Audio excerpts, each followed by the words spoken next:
जय भोलेनाथ की। ओम नमः शिवाय। आज हम आपको अनंत व्रत चतुर्दशी की कथा सुनाते हैं।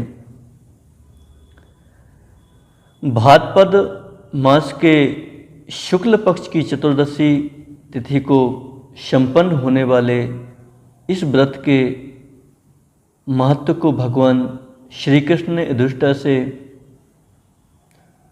सोदाहरण प्रस्तुत किया है। जब युधिष्ठिर अपने भाइयों एवं द्रौपदी के साथ वनवास में अनेक कष्ट सह रहे थे, उस समय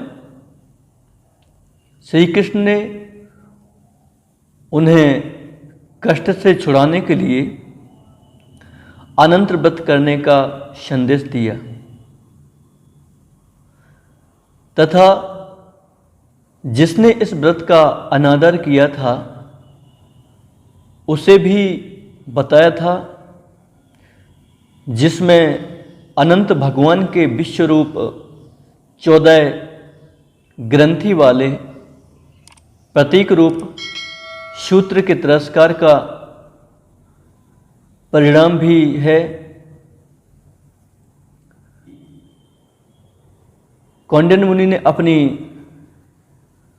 पत्नी की बाहु में बंधे हुए उस अनंत सूत्र को तोड़कर अग्नि में फेंक दिया था, जिससे वे दुर्गति को प्राप्त हुए थे। बात यह थी कि कौंडिन्य मुनि सुमंतु मुनि को सुमंतु मुनि की कन्या शीला से विवाह करके उसके साथ अपने घर लौट रहे थे।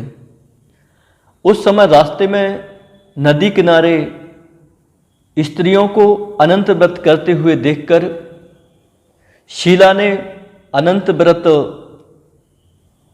किया और अपनी बाहु में अनंत सूत्र को बांध लिया, जिसके प्रभाव से थोड़े ही दिनों में उसका घर धन धान्य परिपूर्ण हो गया। एक दिन कौंडिन्य की दृष्टि अपनी पत्नी की बाहु पर पड़ी तो उसने अपनी पत्नी से कहा कि तुमने हमें वश में करने के लिए यह सूत्र बांध रखा है, तो ये तो हम नहीं होने देंगे। और उन्होंने वो सूत्र अपनी पत्नी के हाथ से तोड़ के और अग्नि में फेंक दिया।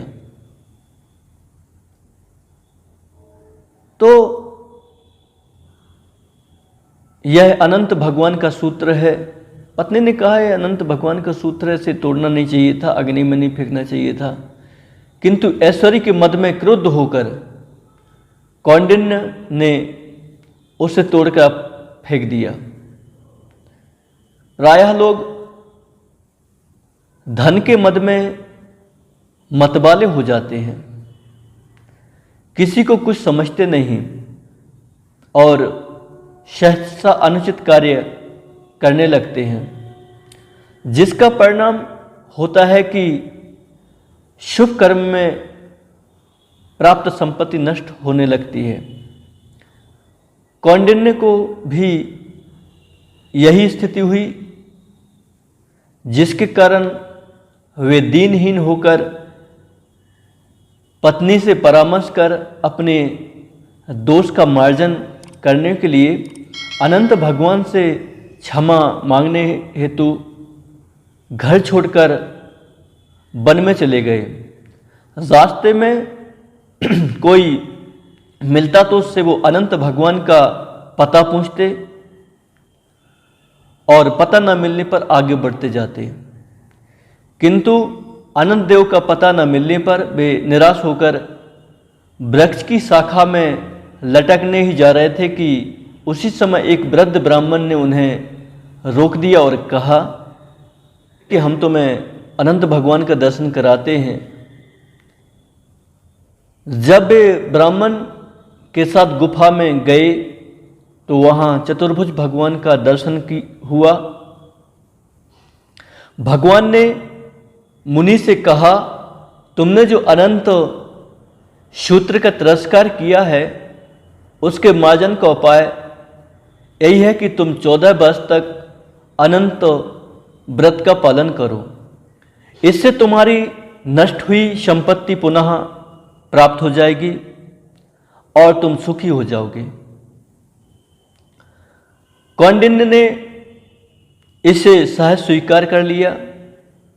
भगवान ने पुनः कहा, जीव पूर्व जन्म के दुष्कर्म का फल भोगता है, जिसके कारण उसे अपने अनंत रूप का आत्मा का साक्षात्कार नहीं हो पाता। जब काम, क्रोध, लोभ आदि दोषों से पुण्य छूटता है तभी मनुष्य का निर्मल मन होकर अपने आप को प्रभु के लिए समर्पित करता है। तब भगवान का दर्शन होता है। अन्यथा पूर्व जन्म के अनेक कुत्सित संस्कारों के कारण वह इधर उधर दौड़ता ही रहता है, कभी शांत नहीं रहता। कौंडिन्य के साथ भी वही हुआ था। वे अंत में जब क्रोध और अभिमान को छोड़कर भगवान अनंत को खोजने आगे बढ़े, तब सद्गुरु के रूप में उपस्थित होकर भगवान ने बुद्धि रूपी गुफा में उन्हें अनंत दर्शन कराया, अपना दर्शन कराया। निष्कर्ष यह है कि भगवान अनंत सर्वत्र व्यापक हैं, परंतु जब तक मनुष्य की देहाशक्ति बनी रहती है तब तक भगवान के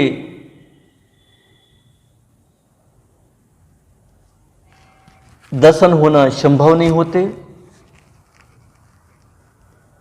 ममता के कारण मन धन जन्म में आसक्त रहता है, तब तक उसका बोध उसे नहीं होता। सांसारिक विषयों से सुख मुख मोड़कर जब मनुष्य अंतर्मुख होने लगता है तब भगवान का साक्षात्कार सुलभ हो जाता है। अतः इस व्रत का अनुष्ठान करने से मुक्ति और भुक्ति दोनों की उपलब्धि होती है। आप सभी को अनंत चतुर्दशी की हार्दिक शुभकामनाएं। ओम नमः शिवाय।